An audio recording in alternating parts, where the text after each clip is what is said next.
तो hello my dear students.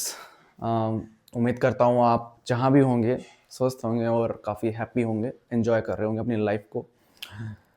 तो आज मैं आ गया हूँ आपके लिए एक नई वीडियो के साथ और आज हम पढ़ने वाले हैं मिस्टर जीन पियाजे की theory, cognitive development theory. Hindi में इसका नाम पड़ता है संज्ञानात्मक विकासात्मक सिद्धांत, if I am not wrong. ठीक है, लेकिन लेक्चर शुरू करने से पहले फ्रेंड्स आपसे एक बात बोलना चाहूँगा, थोड़ा सा मोटिवेशन आपको देना चाहूँगा। और लाइफ के ऊपर ये बात है, आप जो भी काम कर रहे हैं अपनी लाइफ में या फिर जो भी आप करने जा रहे हैं अपनी लाइफ में ताकि आपका करियर बिल्ड हो सके, ठीक है, आप ऐसी फील्ड चुने, ऐसा डोमेन चुने जिसमें आप जब एंटर करें तो ठीक है, पैसा तो मिलने वाला है, लेकिन आप काम को एंजॉय करना चाहिए आपको। ठीक है, काम जो होगा उस फील्ड के अंदर, जो भी आप टीचर बनना चाहते हैं, अगर आप इंजीनियर बनना चाहते हैं, make sure that you like that particular job to do. ठीक है, वो काम आपको पसंद आना चाहिए, आपको एंजॉयमेंट फील होना चाहिए, एंजॉयमेंट फील होना चाहिए वो काम करते वक्त। तो ये छोटा सा एक मैसेज था। अब हम शुरू करते हैं हमारा जो मेन आज हमको थ्योरी पढ़नी है वो। देखो, कॉग्निटिव डेवलपमेंट थ्योरी को डेवलप किया था मिस्टर जीन पियाजे ने और इस थ्योरी के अंदर उन्होंने काफ़ी सारी बातें बताई थी। हम एक एक करके सारी बातें पिक करेंगे और स्टार्ट करेंगे स्कीमा से। ठीक है, स्कीमा। देखो, नाम से ऐसा लग रहा है कि ये स्कीमा आखिर है क्या, कोई जानवर का नाम है कुछ अजीब सा लग रहा है स्कीमा। लेकिन स्कीमा जो है एक काफ़ी इंपॉर्टेंट चीज़ है और ज़्यादा हार्ड नहीं है समझने में, मैं आपको बहुत इजी वे में समझाने वाला हूँ। ठीक है, सबसे पहले इसकी एक डेफिनेशन हम पढ़ लेते हैं। डेफिनेशन या फिर कह सकते हैं कि थोड़ा explanation. These are knowledge structures, channels, knowledge structures या फिर channels contain information about specific thing. They are similar to folders in our mobiles. अभी जो लास्ट स्टेटमेंट है ये,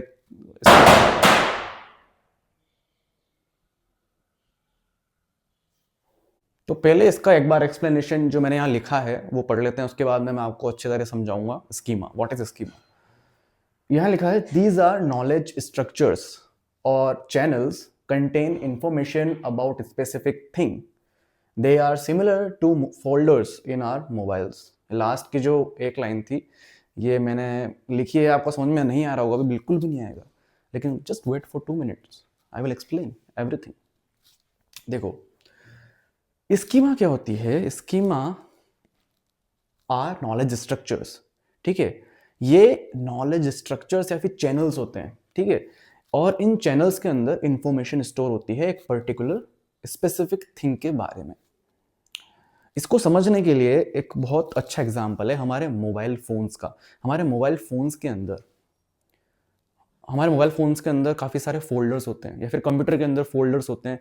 फोल्डर्स जैसे कि म्यूज़िक का फोल्डर हो गया, गेम्स का फोल्डर हो गया, एप्लीकेशंस का फोल्डर हो गया, मूवीज़ का फोल्डर हो गया। ठीक है, ये सारे फोल्डर्स के अंदर एक स्पेसिफिक डेटा होता है, स्पेसिफिक इंफॉर्मेशन होती है। जैसे कि म्यूज़िक वाले फोल्डर में क्या है, सारे सॉन्ग्स होंगे।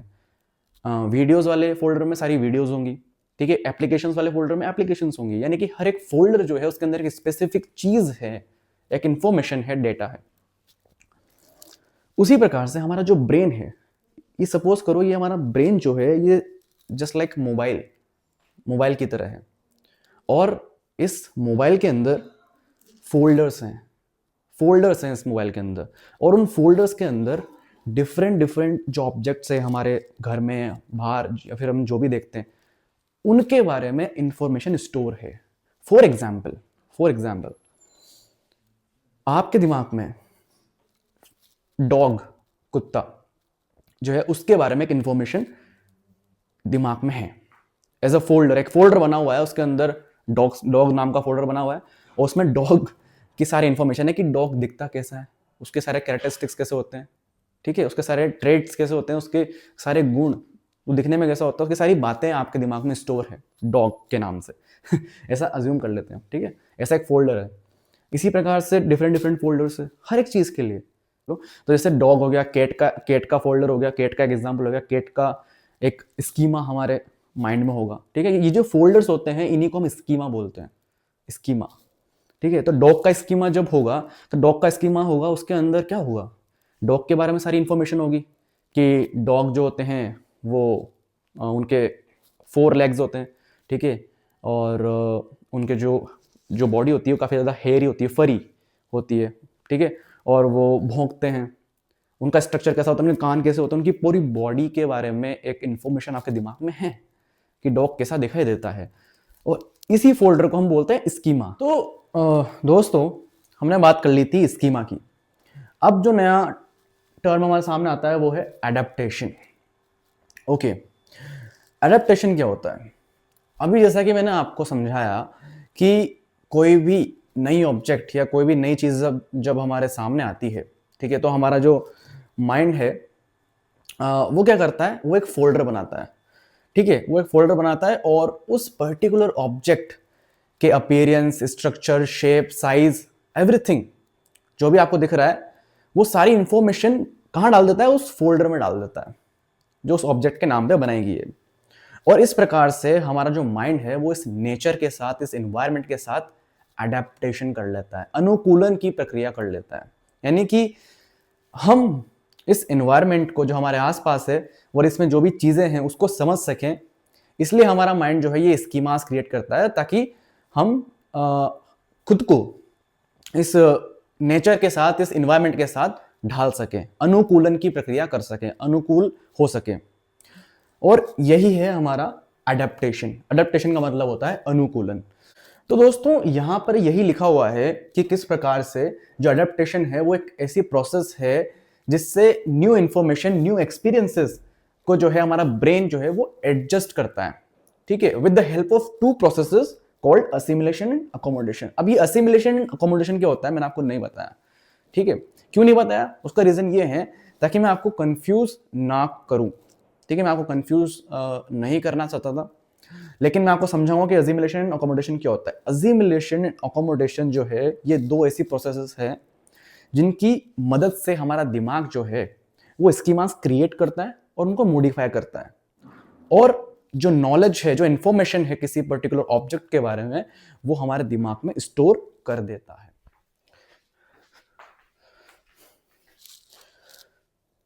तो दोस्तों, समझते हैं एजिमुलेशन और अकोमोडेशन को, ठीक है। सबसे पहले हम बात करेंगे एजिमुलेशन की एंड देन अकोमोडेशन की। तो अजिमुलेशन क्या है? It is the process of fitting new information into existing schema. Okay, ये तो वही इसकी डेफिनेशन की बात। और अगर इसको मैं हिंदी में बोलूं तो ये एक ऐसी प्रक्रिया है जिसके द्वारा एक नई इंफॉर्मेशन को पहले से एग्जिस्टिंग जो स्कीमा है उसमें ऐड किया जाता है। It is the process of fitting new information, किसी न्यू इंफॉर्मेशन को प्री एग्जिस्टिंग स्कीमा में फिट करना, ऐड करना, ये एजिमुलेशन कहलाता है। ये तो हो गया डेफिनेशन की बात। अब हम चलते हैं थोड़ा डिटेल में समझने के लिए कि होता क्या है एजिमुलेशन। दोस्तों, आपने चीता के बारे में सुना होगा। चीता जो कि एक एनिमल होता है, काफ़ी ज़्यादा तेज भागता है, लेकिन मुझे जस्ट रिसेंटली, अभी ज़्यादा टाइम नहीं हुआ है, मुझे पता चला कि चीता जो होता है उसकी जो आवाज़ होती है वो जस्ट लाइक कैट, म्याऊ लाइक होती है। तो मुझे याद नहीं था ये फैक्ट, और रिसेंटली मुझे पता लगा कि अच्छा, चीता म्याऊ करता है। मुझे लगा था ये तो टाइगर या फिर लॉयन की तरह दहाड़ता होगा, लेकिन चीता की आवाज़ तो एकदम बिल्ली जैसी होती है। ये मतलब मेरे लिए एक बहुत ही ज़्यादा शॉकिंग फैक्ट था। लेकिन जैसे ही मुझे पता लगा कि ना अच्छा, चीता की आवाज़ ऐसी होती है, म्याऊ म्याऊ, तो मैंने उसी वक्त मेरे दिमाग ने नोट कर लिया, अपने दिमाग में सेव कर ली बात कि ना अच्छा, ये बात मुझे पता नहीं थी चीता के बारे में। तो ये एक नई इंफॉर्मेशन थी मेरे लिए चीता के बारे में। मुझे बचपन से पता है चीता कैसा दिखता है, कैसा भागता है, लेकिन चीता की आवाज़ ऐसी होती है मुझे पता नहीं था। तो मेरे माइंड ने क्या किया, उस चीज़ को नोट डाउन कर लिया कि ना अच्छा ठीक है, चीता की आवाज़ ऐसी होती है, अब ध्यान रखना है। यही होता है एजिमुलेशन। अब समझो बात, आपके दिमाग में डिफरेंट डिफरेंट थिंग्स के लिए स्कीमास क्रिएट हो चुकी है। फॉर एग्जाम्पल चीता ही ले लो, आपको पता है चीता दिखता कैसा है, भागता कैसा है, उसके फीचर्स कैसे होते हैं, लेकिन जैसे मुझे नहीं पता था कि उसकी आवाज़ कैसी होती है, ऐसा हो सकता है आपको भी नहीं पता हो। तो जैसे ही आपने उस चीज़ को देखा अपनी आंखों से कि ना चीता ऐसे बोलता है, तो आपके आपके दिमाग ने, या फिर आपने बोल सकते हो, आपने उस चीज को अपनी जो चीता वाली स्कीमा थी, जो चीता नाम से जो फोल्डर बना हुआ था दिमाग में, उसमें वो बात ऐड कर दी। आपके दिमाग ने वो बात उस चीता वाले स्कीमा के अंदर ऐड कर ली और आपकी स्कीमा जो है वो उसमें कुछ चेंज हो गया। ठीक है, तो यही जो प्रोसेस होती है ये एज्यूमुलेशन कहलाती है। किसी न्यू इंफॉर्मेशन को एज्यूमुलेट करना, आत्मसात करना, इसको एज्यूमुलेशन को बोलते हैं हिंदी में आत्मसात, आत्मसातीकरण, शायद ऐसे बोलते हैं, आत्मसात करना। तो ये एक ऐसी प्रक्रिया है जिससे हम हमारी जो पूर्व गठित स्कीमाज हैं उनके अंदर न्यू इंफॉर्मेशन को ऐड करते हैं। काफी सिंपल सा एक्सप्लेनेशन है, मुझे लगता है इसमें कोई दिक्कत नहीं होने वाली बात को। कोई भी नई चीज को पहले से जो स्कीमा बनी हुई है उसमें ऐड करना। ठीक है, अब चलते हैं अकोमोडेशन के अंदर। अकोमोडेशन, इसका जो हिंदी में नाम है वो मुझे अभी याद नहीं आ रहा, अकोमोडेट करना, अकोमोडेशन। तो इसकी डेफिनेशन पढ़ लेते हैं। It is the process of modifying existing schemas to fit new information. इसका क्या मतलब है? इसका मतलब ये है कि एक ऐसी प्रक्रिया है जिससे जो हमारी एग्जिस्टिंग स्कीमा है, जो पूर्व गठित स्कीमा है, उसमें संशोधन करना, उसमें मॉडिफिकेशन करना, कुछ बदलाव करना। अब आपको पता है बदलाव हम तभी करते हैं हमारे जीवन में या किसी भी चीज़ में जब जो पुरानी चीज़ होती है उसमें कुछ मिस्टेक हो। ठीक है, किस चीज़ में कुछ प्रॉब्लम है तभी तो उसमें बदलाव किया जाएगा। ठीक है, तो जो हमारी पूर्व गठित स्कीमा है उसमें अगर कोई मिस इन्फॉर्मेशन चली गई है, जैसे फॉर एग्जाम्पल, इसका एक बहुत अच्छा एग्जाम्पल मैं आपको देता हूँ। आपको पता है, जैसे आप छोटे थे, मान लो छोटे थे, आपने पहली बार एक डॉग को देखा। ठीक है, डॉग को देखा तो आपके दिमाग ने, बचपन में आपके दिमाग ने एक स्कीमा क्रिएट की डॉग्स के बारे में कि डॉग्स कैसे दिखते हैं। डॉग्स की स्कीमा क्रिएट हुई, उसके अंदर आपने सारे फीचर्स उस डॉग के आइडेंटिफाई किए कि ना हाँ, जो डॉग होता है उसके 4 पैर होते हैं, ठीक है, उसके 2 कान होते हैं, वो भौंकता है, उसकी जीभ भी होती है और वो ऐसा दिखता है, स्ट्रक्चर उसका पूरा, और उसकी सारी सारी जो फीचर्स थे आपने नोट कर लिए, आपकी स्कीमा क्रिएट हो गई दिमाग में डॉग के बारे में। अब क्या होता है, आपने एक कैट को देखा, अचानक एक कैट को देखा, अगले दिन आपके सामने कैट आ गई कहीं से। अब कैट को देख के भी आपका दिमाग सोचेगा कि ना ये भी डॉग ही है, क्योंकि आपको पता ही नहीं है अभी कि 4 पैर वाला जानवर जो है वो डॉग के अलावा और भी होते हैं। आप तो छोटे हो, आपने पहली बार आप बाहर निकले हो, आपने कुत्ता देखा था पहली बार, आपके दिमाग ने स्कीमा क्रिएट की डॉग के बारे में। अब एकदम से आपके सामने कैट आ गई तो आपने कैट को भी डॉग ही समझ लिया। तो आपको आपके पेरेंट्स ने बताया, सपोज आपके साथ जो भी बड़ा होगा उसने बताया कि ना नहीं बेटा, ये डॉग नहीं है, ये कैट है। ठीक है, ये डॉग नहीं होती है, कैट होती है, दोनों दिखने में सेम होते हैं पर कैट अलग है, डॉग अलग है। तो तुरंत आपके माइंड ने क्या किया, आपके माइंड ने तुरंत जो है अपनी जो पूर्व गठित स्कीमा थी, जो एग्जिस्टिंग स्कीमा थी डॉग के बारे में, उसको मॉडिफाई किया। ठीक है, अब आपका दिमाग कैट के लिए एक अलग स्कीमा क्रिएट करेगा।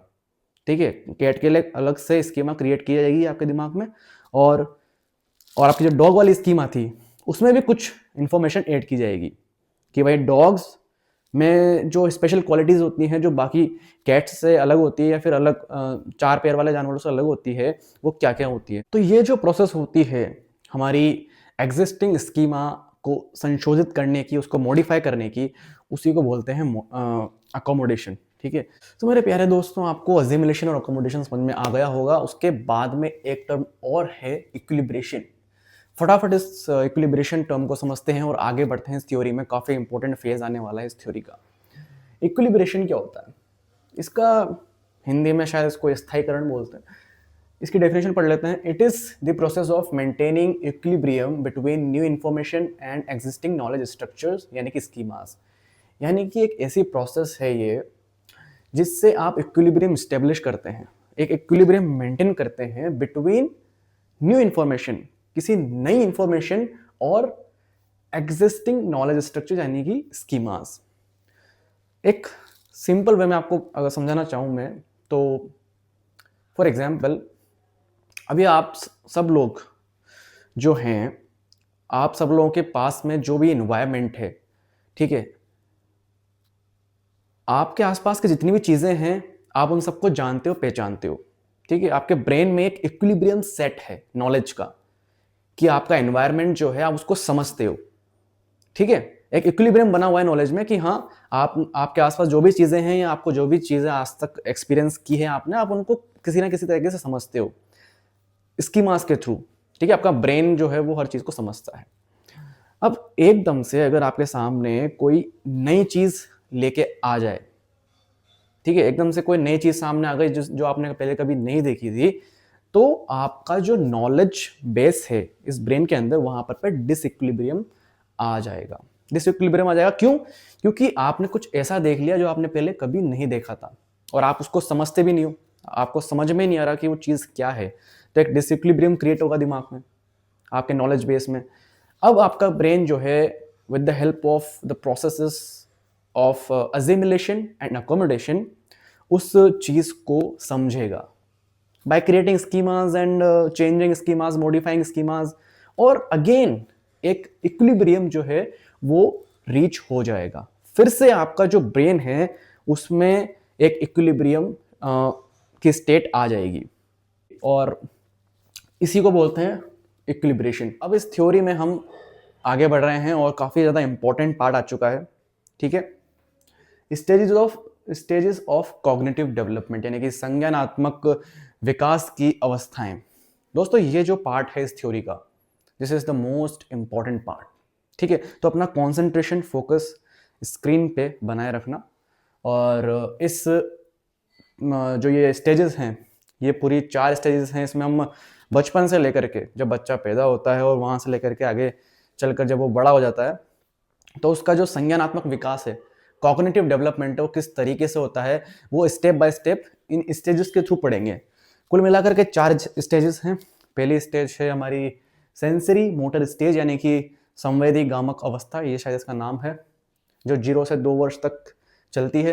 यानी कि जब बच्चा पैदा होता है, देखो जीरो का मतलब क्या हुआ, जीरो का मतलब क्या हुआ, जीरो का मतलब ये है कि जब बच्चे का बर्थ होता है वहां से लेकर के जब वो 1 साल का होता है, उसका जब फर्स्ट बर्थडे आता है, उसके बीच का जो समय है ना, वो 0 वर्ष कहलाता है। तो 0 से 2 वर्ष का मतलब है कि जब बच्चा पैदा हुआ है वहां से लेकर के जब वो 1 साल का होगा, तो उसके बीच में कहीं ये जो स्टेज है वो स्टार्ट हो जाती है और 2 वर्ष का जब बच्चा पूरा होता है तो वहां तक चलती है। तो इसमें हम पढ़ते हैं क्या लिखा है, infants learn through sensory experiences, touch, site, sound and other motor activities, grasping और क्रॉलिंग। देखो, बच्चा जब पैदा होता है तो वो काफ़ी छोटा होता है, उसके पास किसी प्रकार की कोई अंडरस्टैंडिंग नहीं होती है, कुछ नॉलेज नहीं होती है। तो जब वो छोटा होता है और जब वो पैदा होता है, तो पैदा होने के बाद में जब वो कुछ बड़ा होता है तो वो अपने आसपास के एनवायरनमेंट को समझने का प्रयास करता है। अब बच्चा क्योंकि छोटा है तो वो कैसे समझेगा, वो चीज़ों को हाथ में पकड़ेगा, ठीक है, मुंह में लेगा, उनको छुएगा, ठीक है। तो ये जो फिजिकल कांटेक्ट के थ्रू जो है बच्चा अपने आसपास के एनवायरनमेंट को समझता है और इसी तरीके से बच्चा का दिमाग जो है ना, वो एनवायरनमेंट के साथ में एक कह सकते हैं हम इंटरेक्ट करता है। ठीक है, तो ये स्टेज में होता ये है कि बच्चा टच यानी कि छूने से, साइट यानी कि देख करके, साउंड सुन करके, और अदर मोटर एक्टिविटीज यानी कि ग्रैस्पिंग पकड़ करके, क्रॉलिंग चल करके, ठीक है। तो ये सब एक्टिविटीज करके बच्चा जो है अपने आसपास के एनवायरनमेंट के अंदर जो भी चीज़ें हो रही है उनको समझता है। आपने देखा होगा ना, जो छोटे बच्चे होते हैं वो कोई भी चीज़ को मुंह में ले लेते हैं, तो मुंह में लेने का जो मतलब है वो ये है कि वो उस ऑब्जेक्ट के साथ जो है इंटरेक्शन कर रहा है, उनको समझने की कोशिश कर रहा है कि वो ऑब्जेक्ट है क्या। और यही जो अवस्था होती है, यही अवस्था कहलाती है सेंसरी मोटर स्टेज, जो कि 0 से 2 इयर्स तक चलती है। ठीक है, जिसमें बच्चा इस प्रकार की मोटर एक्टिविटीज और सेंसरी एक्सपीरियंसेस के थ्रू लर्न करता है।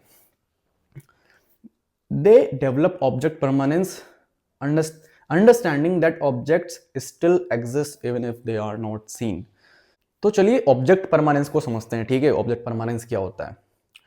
देखो, ऑब्जेक्ट परमानेंस एक ऐसी कह सकते हैं आपकी टेंडेंसी या फिर एबिलिटी है बच्चों की, जो कि डेवलप होती है जब वो इस स्टेज के एकदम लास्ट में पहुंच जाते हैं, यानी कि जब वो 2 साल के होने वाले होते हैं।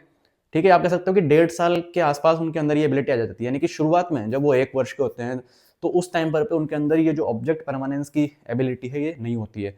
अब ऑब्जेक्ट परमानेंस क्या होता है? जैसा कि मैंने यहाँ लिखा है object permanence, understanding that objects still exist even if they are not seen. यानी कि अगर कोई वस्तु उनके सामने थी पहले और उसको किसी ने छुपा दिया है या हटा लिया है वहां से, तो इसका मतलब वो ऑब्जेक्ट जो है वो एग्जिस्ट तो करता है पर उनके सामने नहीं है। देखो थोड़ा सा मैं कॉम्प्लिकेट कर रहा हूँ चीज़ों को, ऐसा लग रहा है मुझे। देखो आपको समझाता हूँ। एक बच्चा है और उसकी उम्र 1 साल है। अब फॉर एग्जाम्पल मेरे पास ये मार्कर है, ठीक है। मैं उस बच्चे के सामने इस मार्कर को लेके गया।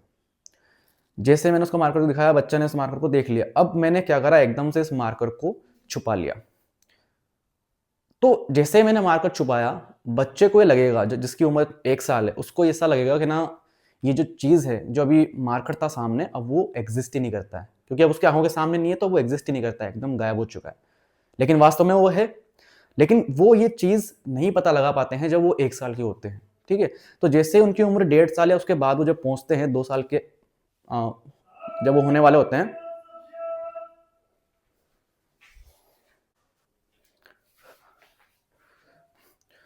तब जो है वो ये समझने लगते हैं कि जो ऑब्जेक्ट उनके सामने भी था और एकदम से हटा लिया गया है या एकदम से छुपा लिया गया है, वो एक्चुअल में एग्जिस्ट तो करता है पर उनकी आंखों के सामने नहीं है। यानी कि ये समझ पाना कि कोई ऑब्जेक्ट जो है वो आंखों के सामने नहीं है लेकिन फिर भी एग्जिस्ट तो करता है, ये एबिलिटी भी उनके अंदर डेवलप होती है जब वो 2 साल के होने वाले होते हैं, ठीक है। तो यही होता है object permanence. So friends, now we have reached the second stage, यानी कि प्री ऑपरेशनल स्टेज, पूर्व संक्रियात्मक अवस्था, जो कि 2 से 7 वर्ष के बीच में आती है। और आइए नजर डालते हैं इनके कुछ, इस स्टेज के कुछ फीचर्स के ऊपर। तो पहला पॉइंट लिखा हुआ है, children begin using symbols and language to represent objects. जैसा कि बच्चों आप देख सकते हो, बच्चा अब जो है वो 2 साल की उम्र के ऊपर निकल गया है। ये वो टाइम पीरियड है जब बच्चा अपनी मदर टंग में बोलना सीख जाता है, अपनी जो नेटिव लैंग्वेज है उसमें बोलना सीख जाता है। अब जब वो नेटिव लैंग्वेज में, अपनी मातृभाषा में बोलना सीख जाता है, तो होता क्या है कि वो अपने आसपास जो ऑब्जेक्ट्स है, अपने आसपास एनवायरनमेंट में जो भी वो चीज़ें देखता है, उनको वो सिंबलाइज करने लग जाता है। वो ये अपने दिमाग में डिफरेंट डिफरेंट ऑब्जेक्ट्स को नाम देने लग जाता है, ठीक है, कि ये बुक है, ये ग्लास है, ये एप्पल है, इसको फ्रिज बोलते हैं। तो अब वो ये सब चीज़ें करने लग जाता है, क्योंकि अब वो लैंग्वेज में बात कर सकता है, अब उसे लैंग्वेज आती है, बोलना आता है। सेकेंड पॉइंट है, thinking is egocentric, they see the world only from their own perspective. देखो बच्चों, ईगोसेंट्रिज्म इस एज में, इस स्टेज में एक लिमिटेशन होती है, ठीक है। बच्चा, लिमिटेशन मतलब एक कमी होती है बच्चे के अंदर, एक रुकावट होती है। ईगोसेंट्रिज्म क्या होता है, बच्चा केवल खुद के बारे में सोचता है, उसकी जो जरूरतें हैं, उसकी जो नीड है ना, वो सबसे ज्यादा इंपॉर्टेंट है उसके लिए। बाकी दुनिया की कोई भी चीज है ना, साइड में कोई किसी की कोई मरने भी वाला है अगर बाय चांस, ठीक है, लेकिन अगर उसको उस वक्त कुछ खाने का चाहिए, साइड में किसी का एक्सीडेंट हुआ है उसको भूख लगी है, उसको कुछ खाने का चाहिए, तो उसको कुछ खाने का चाहिए, मतलब चाहिए। That is the most important thing for that child at that time. और जो भी उसके अपने लिए वो करता है, उसी को सबसे ज्यादा इंपॉर्टेंट मानता है, और इसी को बोलते हैं ईगोसेंट्रिज्म, ठीक है।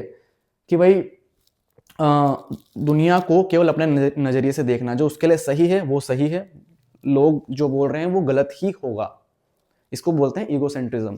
तो थिंकिंग जो होती है वो उस वक्त ईगोसेंट्रिक होती है, और ये एक लिमिटेशन होती है इस एज की। आगे चलते हैं, दे लैक कंजर्वेशन, यानी कि understanding that quantity remains same despite changes in shape और अपीयरेंस।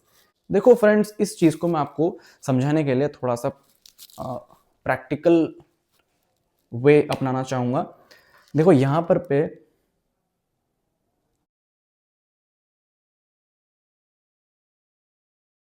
यहां पर पे 4 बॉल्स रखी हुई है, ठीक है, और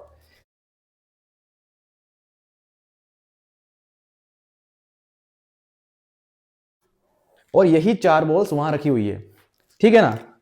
अब अगर मैं आपसे पूछूं कि ये ज्यादा है क्वांटिटी या फिर ये ज्यादा है, तो आप बोलेंगे दोनों बराबर ही तो है, यहां भी 4 बॉल्स रखी हुई है, यहां भी 4 बॉल्स रखी हुई है। लेकिन जो बच्चा इस वक्त 2 से 7 साल का है, बीच में है, वो बच्चा किस क्वांटिटी को हो सकता है ज्यादा बोले कि ये क्वांटिटी जो है, ये जो चार मतलब बोल्स तो चार ही है, पर क्योंकि अपीयरेंस में दिखने में ये थोड़ा सा ज्यादा बड़ा लग रहा है, दिखने में ज्यादा लग रही है ये चीज, तो बच्चे बोलेंगे 2 से 7 साल के कि ये क्वांटिटी इससे ज्यादा है।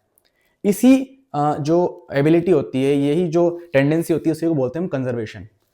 और बच्चों में कंजर्वेशन नहीं होता है, यानी कि वो नहीं समझ पाते हैं कि शेप और साइज, मतलब शेप या फिर अपीयरेंस बदलने से क्वांटिटी जो है वो बदल नहीं जाती है, क्वांटिटी वही रहती है। शेप बदल से भले से बदल जाए, यानी कि देखो यहाँ पे 4 बॉल्स रखी हुई है, लेकिन ये जिस तरीके से रखी हुई है, इनका जो अपीयरेंस है वो अलग है इस अपीयरेंस से, लेकिन ये दिखने में थोड़ा सा फैला हुआ लग रहा है, तो जो छोटे बच्चे होते हैं उनको लगेगा कि ना ये क्वांटिटी ज्यादा है, ठीक है, और ये क्वांटिटी कम है इसके कंपैरिजन में, लेकिन एक्चुअल में क्वांटिटी बराबर है। उसका एक और एग्जांपल मैं दे सकता हूँ आपको, जैसे कि एक ग्लास है वाटर का, उसमें पानी भरा हुआ है फुल। अब उसी पानी को मैं एक बड़े से बाउल के अंदर जो कि फैला हुआ थोड़ा चौड़ा है, उसमें रख दूं, तो बच्चा किसको ज्यादा बताएगा? वो जो बाउल में पानी है, क्योंकि बाउल बड़ा है शेप में बड़ा है बाउल, तो जब बाउल में पानी देखेगा तो उसको लगेगा कि जो बाउल वाला पानी है वो क्वांटिटी में ज्यादा है इन कंपैरिजन टू ग्लास, क्योंकि ग्लास जो है वो पतला होता है, छोटा होता है, लेकिन क्वांटिटी सेम थी, लेकिन क्योंकि शेप बदल गया और अपीयरेंस बदल गया उस क्वांटिटी का, तो बच्चों को लगता है कि जो बड़ा साइज है, जो बड़ा शेप है, अपीयरेंस है दिखने में, उसमें ज्यादा क्वांटिटी है। और यही एबिलिटी कहलाती है कंजर्वेशन, और जो कि बच्चों में नहीं होती है। Now we are on the third stage, concrete operational stage, यानी कि मूर्त संक्रियात्मक अवस्था, जिसका जो समय होता है वो होता है 7 से 11 वर्ष की आयु, 7 to 11 years ऑफ एज। यहाँ लिखा हुआ है logical thinking develops but only about concrete tangible concept, ठीक है, यानी कि लॉजिकल थिंकिंग, जो लॉजिक होता है वो बच्चा जो है अप्लाई कर पाता है कंक्रीट और टेंजिबल कॉन्सेप्ट्स के ऊपर, ठीक है। अब कंक्रीट टेंजिबल का मतलब क्या होता है? वही मूर्त, जो चीजें असलियत में हैं, सामने हैं, मन के अंदर नहीं, सामने हैं, उनको लेकर के लॉजिक अप्लाई कर सकता है। इसको समझने के लिए थोड़े एग्जांपल्स मैं आपको देता हूं, जैसे कि मैंने बच्चे से बोला, कोई बच्चा है जिसकी उम्र 8 या 9 साल है, ठीक है, मैंने उससे बोला कि बेटा बताओ 9 + 8 कितना होता है, 9 + 8 कितना होता है। अब वो बच्चा जो 7 से 8 साल का या 9 साल का है, वो अब दिमाग के अंदर इस चीज को सॉल्व नहीं कर सकता, दिमाग के अंदर ही कैलकुलेशन नहीं कर पाएगा। वो कैसे कैलकुलेशन कर सकता है? देखो, अगर मैं उसके सामने ऐसे लाइंस ड्रॉ करूं, 1 2 3 4 5 6 7 8 9, ठीक है, ये 9 लाइंस हो गई, उसके बाद में प्लस 1 2 3 4 5 6 7 8, तो इस तरीके से वो कैलकुलेट कर पाएगा कि ना भाई ये 9 लाइंस है, उसके बाद में वो 10 11 12 13 14 15 16 17, और इस तरह से वो आंसर दे पाएगा कि ना ये 9 लाइंस इस तरह से हैं और ये 8 हैं, ठीक है, और फिर इनका जो टोटल आया वो आएगा 17, ठीक है।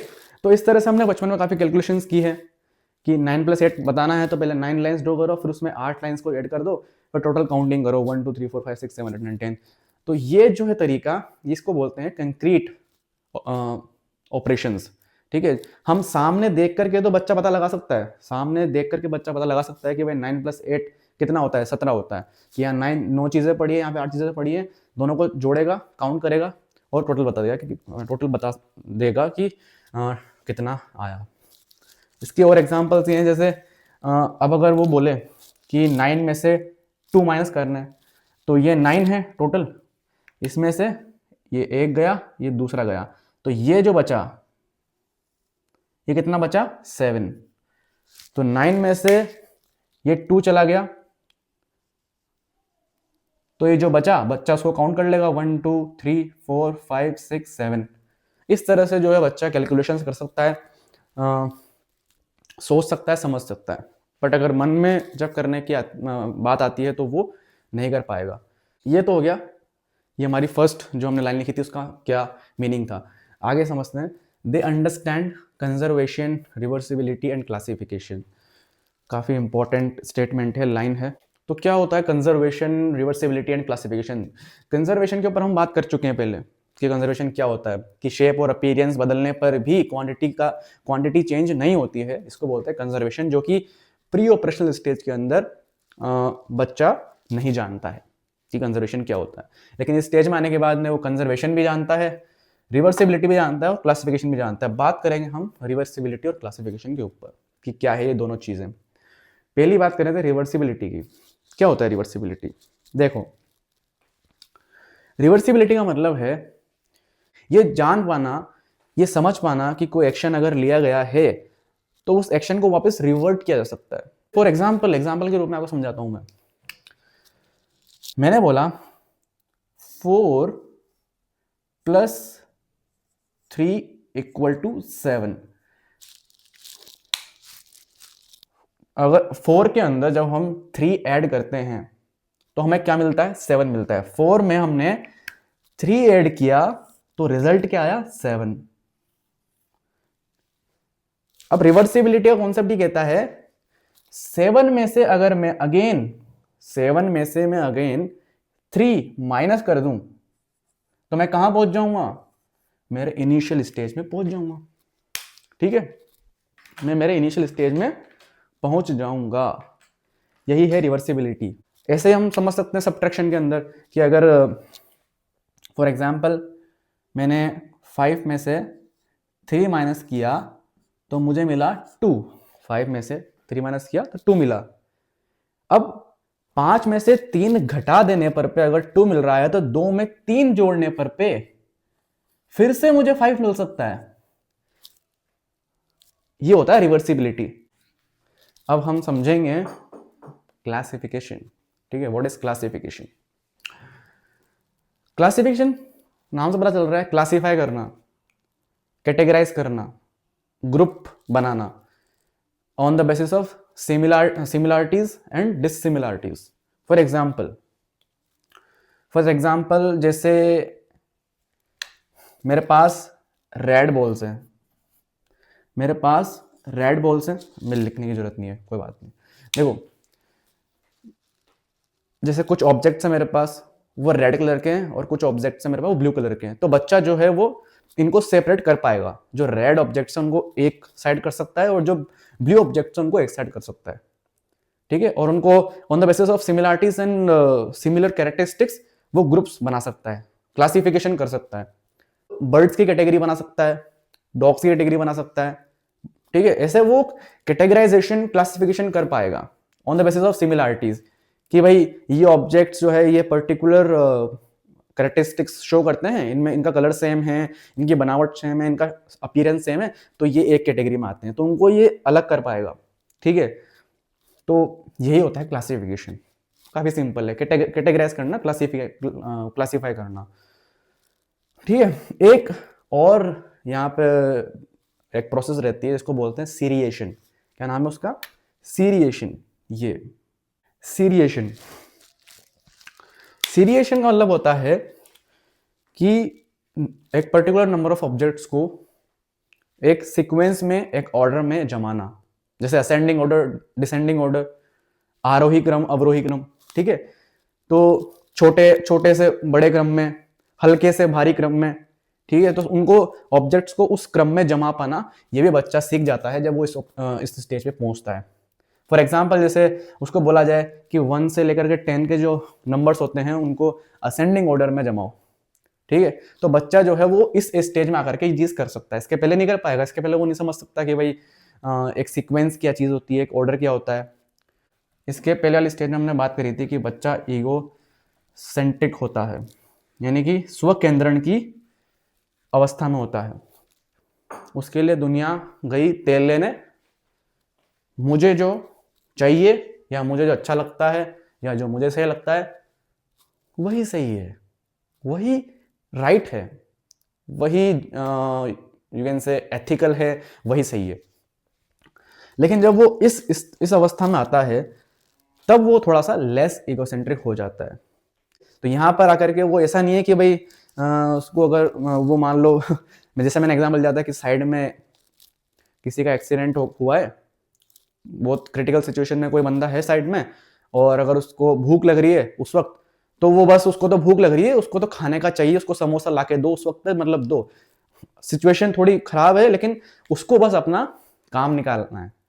तो इस स्टेज पे आकर के जो है ऐसा बच्चा नहीं करेगा, वो समझेगा थोड़ा सा कि हाँ अभी स्थिति ठीक नहीं है, मैं मेरी भूख का इलाज थोड़ी देर बाद भी कर सकता हूँ, अभी सिचुएशन जो है वो थोड़ी सी खराब है, अभी इस आदमी को जिसका एक्सीडेंट हुआ है इसको हॉस्पिटल ले जाते हैं, ये ज़्यादा बेटर रहेगा। तो वो समझता है कि भाई हाँ मेरे अलावा भी और भी लोग हैं, उनकी भी कुछ पर्सपेक्टिव्स है।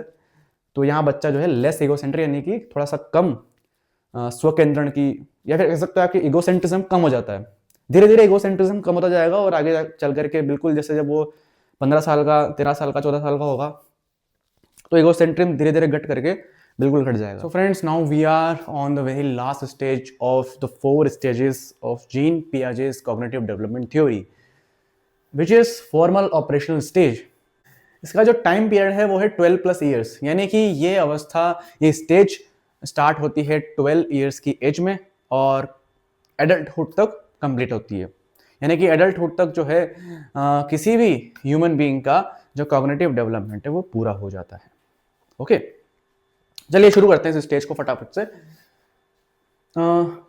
सबसे पहले लिखा है मैंने कि abstract and hypothetical thinking emerges. Abstract और हाइपोथेटिकल थिंकिंग होती है मन में सोच पाने की क्षमता, कि बच्चा मन के अंदर ही जो है मैथमेटिकल कॉन्सेप्ट को समझ पा रहा है, ओवरऑल वर्क कर पा रहा है, ठीक है, मन के अंदर कैलकुलेशंस कर पा रहा है, साइंटिफिक ऑब्जेक्ट्स को समझ पा रहा है।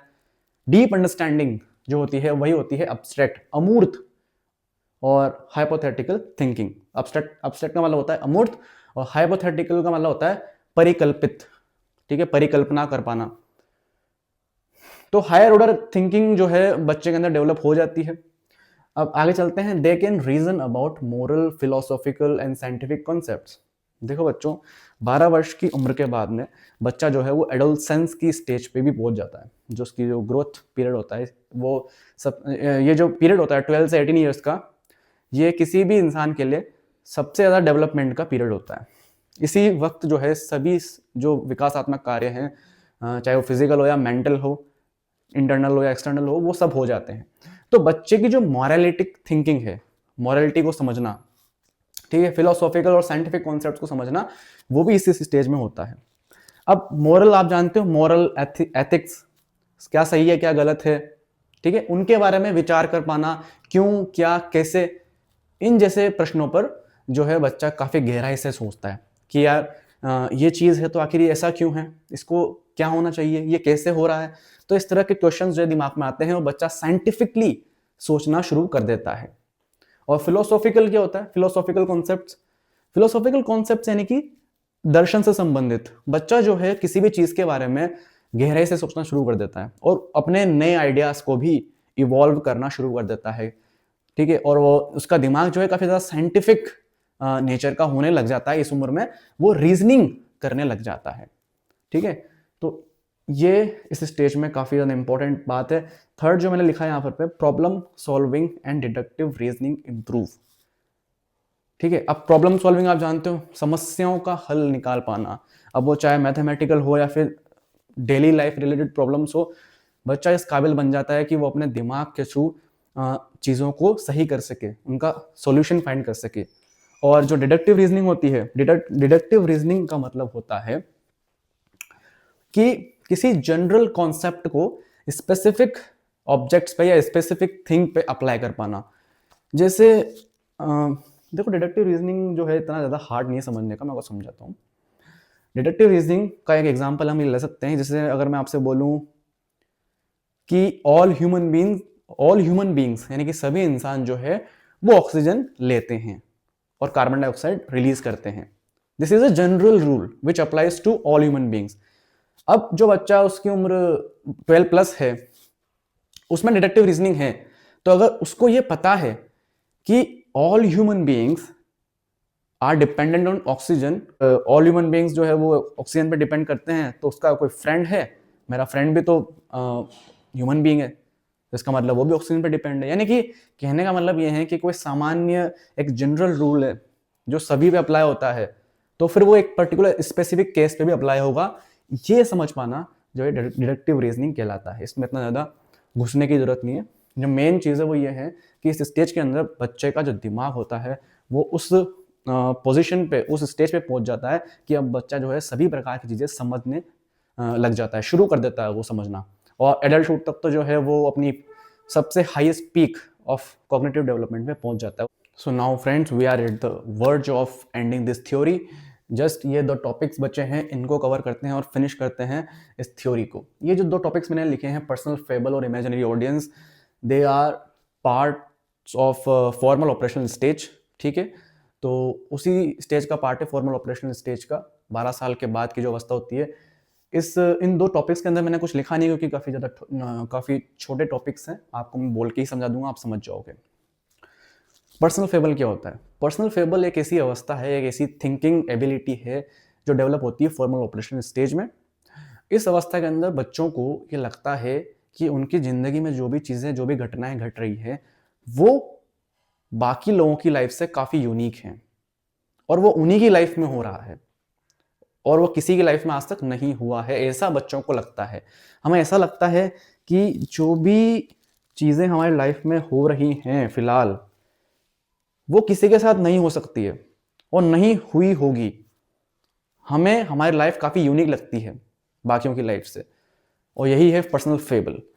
दूसरी बात ये कि इस अवस्था के अंदर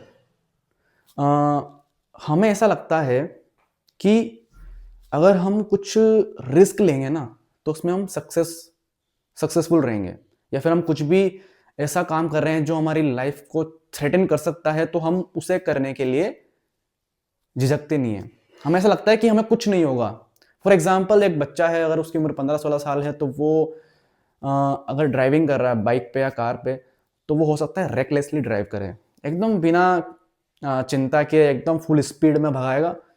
उसको पता है कि ना, हाँ, मैं एक्सीडेंट हो सकता है मेरा, लेकिन उसे उसी टाइम पे ये भी फीलिंग आएगी कि ना, मुझे कुछ नहीं होगा। ये एक प्रकार की थिंकिंग होती है जो उस टाइम पे बच्चों में डेवलप होती है। इसीलिए जो है, आपने देखा होगा काफ़ी ज़्यादा जो ये रैश ड्राइविंग वाले केसेस होते हैं, इसमें टीनेजर्स काफ़ी ज़्यादा पकड़े जाते हैं। क्यों? क्योंकि वो इसी पर्सनल फेबल की वजह से होता है कि बच्चों को लगता है कि अगर वो कोई भी रिस्क वाला काम करेंगे, कोई भी लाइफ थ्रेटनिंग या कोई भी डेंजरस काम करेंगे, तो उसमें वो सक्सीड कर जाएंगे, उसमें उनको कुछ खतरा नहीं होगा। इस प्रकार की थिंकिंग जो होती है वो पर्सनल फेबल कहलाती है। तो दोस्तों, आइए अब समझते हैं इमेजिनरी ऑडियंस को और फिनिश करते हैं इस थ्योरी को। Imaginary audience again a part of formal operational stage. ठीक है, वही 12 साल के बाद में जो है ये इमेजिनरी ऑडियंस नाम की चीज हमारी जिंदगी में आती है। क्या होता है इमेजिनरी ऑडियंस? इमेजिनरी ऑडियंस एक ऐसा स्टेट है, एक ऐसी फीलिंग है, ऐसी थिंकिंग है जिसमें बच्चा ये सोचता है कि सभी लोगों का ध्यान उसके ऊपर है और सभी लोग उसे जज कर रहे हैं। आप जब छोटे थे, जब 15 साल के होंगे, तब हो सकता है आपने ऐसा फील किया हो। मुझे भी ऐसा लगता है कि मैं ऐसा फील किया था, अभी भी थोड़ा बहुत करता हूँ, आप भी हो सकता है करते हो, कि जो बच्चा है जब वो 15 साल का होता है, 12 साल के ऊपर का होता है, तो उसे ऐसा लगने लगता है कि वो लोगों की नज़र में है, हर कोई उसे जज कर रहा है, हर कोई उसे ध्यान से नोटिस कर रहा है। इस प्रकार की जो फीलिंग होती है, इसे बोलते हैं इमेजिनरी ऑडियंस। ठीक है, और काफ़ी रेलेवेंट है बाय द वे, ऐसा सच में होता है। तो ये था हमारा इमेजिनरी ऑडियंस। अब हो चुकी है थ्योरी फिनिश, और मैं उम्मीद करता हूँ आपको काफ़ी ज़्यादा अच्छा लगा होगा ये वीडियो। तो मिलते हैं किसी और थ्योरी के साथ या किसी और नए सब्जेक्ट के साथ। तब तक के लिए ऑल द बेस्ट।